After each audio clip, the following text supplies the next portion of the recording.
Hey guys, welcome to this week's Hot Bites Fishing Report. We got 4 completely different reports today, starting in Gaylord with small and medium-sized stream fishing for big natural stream browns and rainbows. The second stop, Marquette, for nearshore trolling and river fishing. Third stop, right down the way, Munising, Michigan, same thing, nearshore trolling and river fishing. And we end up here at Traverse Bay Tackle in beautiful Traverse City, Michigan, and we're here talking about the Traverse Bay, the inland lakes around Traverse City, and we even threw a little bit in for Indian River and Burt Lake and Mullet Lake as well. Hey, basically Northwest Michigan bass fishing. It's on fire. It's going to stay on fire until it's so cold you can't stand it. Stay tuned.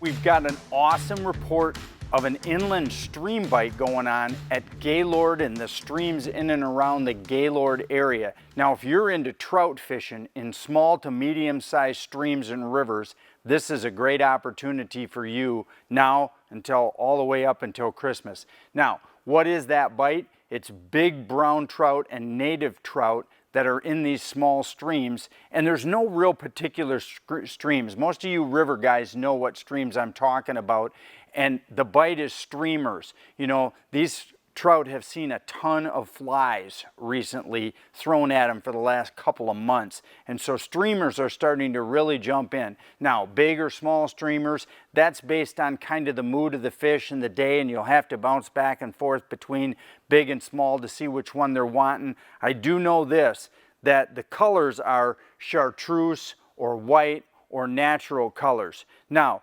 there's good water flow right now. As all of you know, we've had an amazingly wet whole season, and that's one of the keys to this awesome bite, is that it's not often that you get this really good water flow at this time of the year, but right now they've got amazing water flow in these small and medium-sized streams and rivers, and the cold temperatures and good water flow equals one thing: phenomenal big. I'm talking 18, 20, 22 inch, all the way up to 24 inch native trout. They're super active right now. They're on the feed bag. The cold temperatures have finally kicked them into gear. Get out there. If you're a river rat, this is the time of the year. If you're looking to do something, there's lots of guides right listed in our website under each fishing report that can help you out. So fishermansdigest.com, go to the fishing report for Gaylord. There's a guide listed right there at the end of the report who can put you in a boat and put you on fish if you've never experienced this type of fishing. Check it out. Hey, I want a quick shout out to offshore tackle boards. You know, throughout all of our fishing reports, you'll hear us referring to inline planer boards. Now, the offshore tackle, and many of you are familiar with this, but the offshore tackle board is the standard of the industry. Now, this comes in a right and left side, and a set of 2 or 3 on each side will get you out fishing with nothing more than a good line counter reel, 10-pound test line, a 7 to 8.5 foot rod, and an offshore tackle board. That's how you start to troll, and from there you refine it. But I just wanted to shout this out to Bruce DeShano, my friend, who's just been nominated and will be inducted into the Freshwater Fishing Hall of Fame. Congratulations, Bruce, on that accomplishment and on the best board on the market. Another awesome report we got for you this week is from the Central Upper Peninsula. That's right, you might think with this super cold weather, that's kind of an area that isn't in play. Well, guess what? That area is in play in a big way, all the way until middle of December, because that Lake Superior shoreline, although it's usually much cooler temperatures, it also has the situation where with the wind and the moving water and the presence of these winters, of these rivers, that you get a situation where this water isn't going to freeze up on Lake Superior probably ever, and so you get that good flow, and it makes for a great opportunity for guys who want to weather the cold weather to actually get out there and have some fun. Now, there's 2 bites going on right now. There's the nearshore trolling bite, and we've talked about this beach trolling up, of course, on Lake Superior. It's more like rock trolling because the beaches don't really have a lot of sand. but it's that near shore trolling for just a total mixed bag. We're talking juvenile kings, good-sized cohos that are coming near shore to go up the rivers. Same with the steelhead, good-sized steelhead headed up the rivers, packing in tight to shore. And of course the ever resourceful lake trout that seems to follow these fish everywhere. And that's right up into 10, 15 feet of water, out to about 50. That's the zone I would be targeting right now on these near shore fish. Now, how do you catch them? Typical walleye fishing with just a little bit more speed. So you're going to use an inline board setup like my offshore boards. I'm going to run them out on anything from flat lines and body baits out to 1, 2, 3, and maybe 4 colors of lead at the most. Out when you're in that little 25 to 35, 40 foot of water, you might go to 4 colors.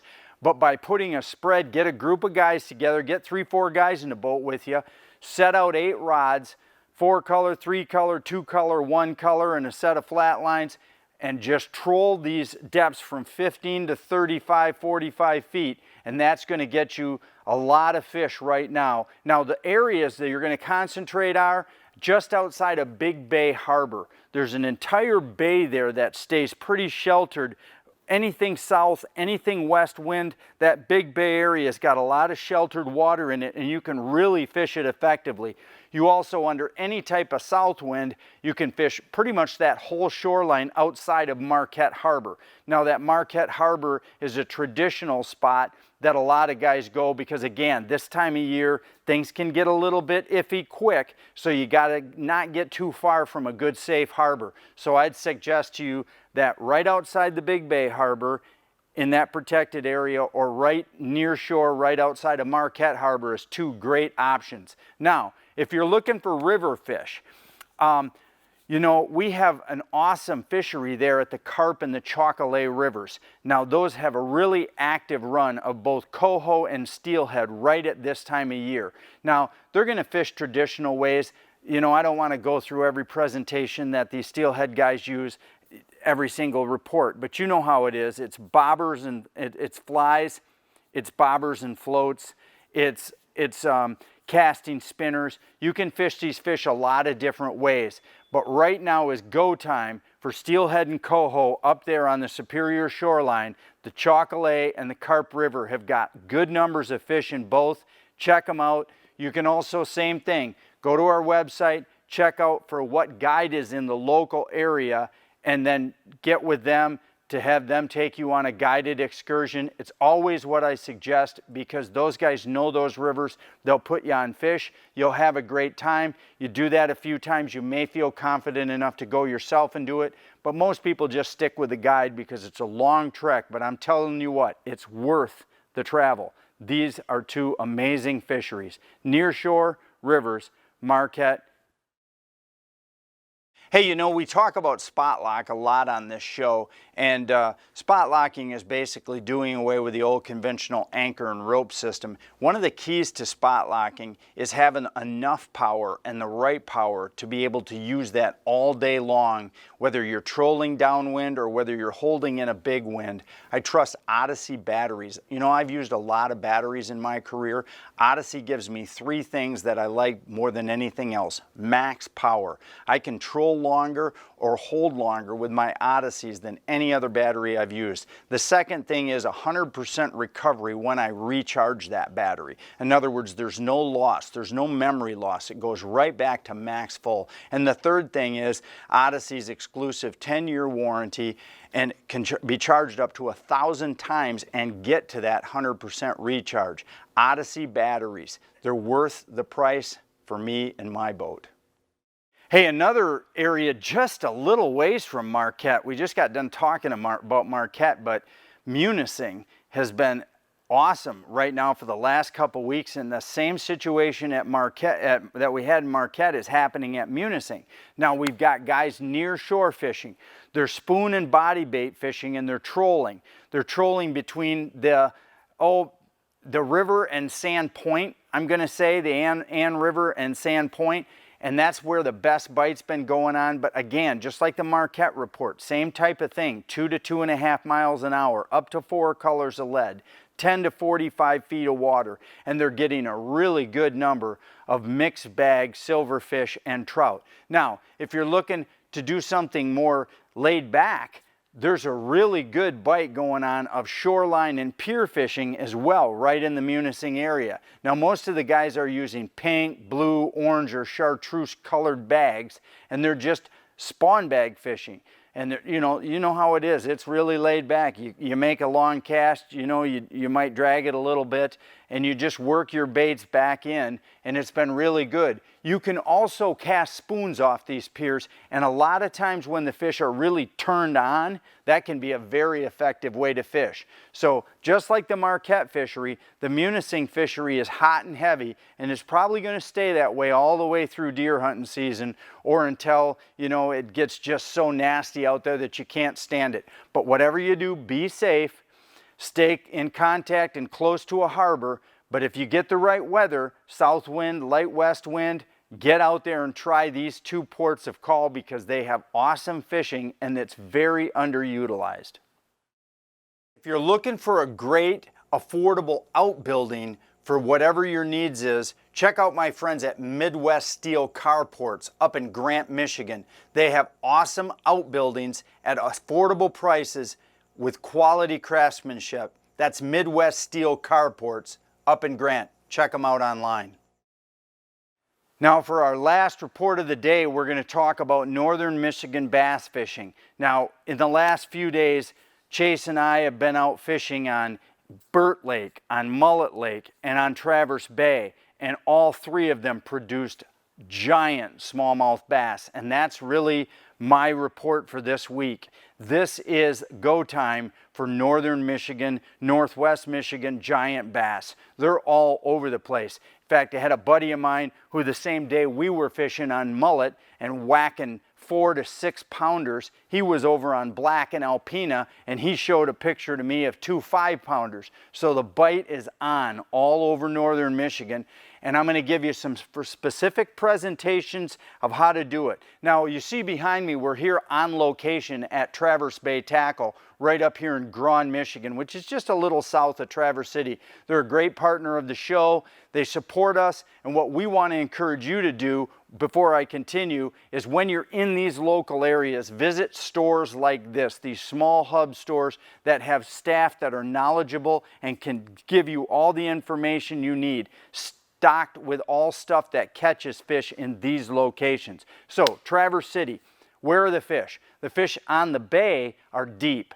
40 to 60 feet of water on drop shots. Now, for a color, I'd always, in that deep, either go with kind of like a purple with a gold fleck. Now, I'm talking 4 1/4 inch Strike King Dream Shots, just the regular smaller size Dream Shots, or bright chartreuse can be an awesome color. Grand Traverse Bay, it's also a great color on Saginaw Bay, but that bright chartreuse on Grand Traverse Bay, especially in the fall of the year, can be a go-to color. So slow dragging or spot locking and working straight up and down these fish in deep water on the Big Bay is working. Now, if you're on inland lakes, let's say Burt Lake or Mullet Lake, or one of the many inland lakes like Leelanau or Torch, or any of these northern lakes in the Traverse City region, you're going to want to also consider 2 other presentations, and that is single swimmers, big ones, 4 5-inch single swimmers on a lead head casting jig, and slow rolling these over the bottom, tumble them over these deeper flats on the outside of deep drop points where they slope off. I'm talking 20, 30 feet deep, so get a good sized jig head, like a 1/2 ounce. Let them sink all the way to the bottom, and when I say slow, I mean super slow. Keep in contact or just slightly off bottom contact with a lift and then a fall to go back down. these fish are coming up and inhaling these single swimmers either on the fall or where they slowly crawl them across the bottom. It's been very good. It put 4 over 4 in our boat in one day just a couple of days ago with Captain Tony from Up North Smallmouth Charters here in Traverse City. Now, if you're looking for a secondary option, let's say you get spot locked on a location and you really want to work it. You see a lot of marks, they don't seem to be taken. Another great way to do it is with a blade bait. Now, a blade bait is not something that a lot of people use really frequently, but in the cold water period, a blade bait can be an absolute money bait when they won't bite anything else. It's a specific bait, meaning you're going to cast it, it's a hunk of metal, it's going to sink straight down, free fall it. I'd encourage you to use it with light line, like 410 fire line, to a good 3-4 foot of fluorocarbon leader, maybe 6 or 8 pound test, but you're going to just lift it. I mean just 2 or 3 inches, just enough to feel the vibration, and then let it fall. You're going to work it extremely slow in small areas. You can pinpoint cast a blade bait and do a great job with it. So those 3 presentations for the northern Michigan region: drop shotting deep water points, slow swimming single swimmers over deep flats, or working specific areas with a blade bait. These are 3 great ways to experience the Traverse City region and the whole northwest part of Michigan. Hey, thanks for listening to this report, and we hope you jump on my website, fishermansdigest.com, load up on any guide information. Again, we always encourage people to go out with a guide so they learn what they're doing. Hey, thanks for joining us for today's Hot Bites Fishing Report. We hope you learn a little something each week when we come to you about not only fishing opportunities and where to go or how to do it, but also great spots like Traverse Bay Tackle here in Grand, Michigan. These local bait stores are critical elements to getting information to make you successful in these locations that you travel to. Don't think that a big box store can tell you where to fish or what color's been hot. But you know what? The guys at Traverse Bay Tackle can. That's why you come and frequent small bait stores like this that can give you information and the right products to catch lots of fish. Hey, we'll see you again next week on Fisherman's Digest Hot Bites Fishing Report.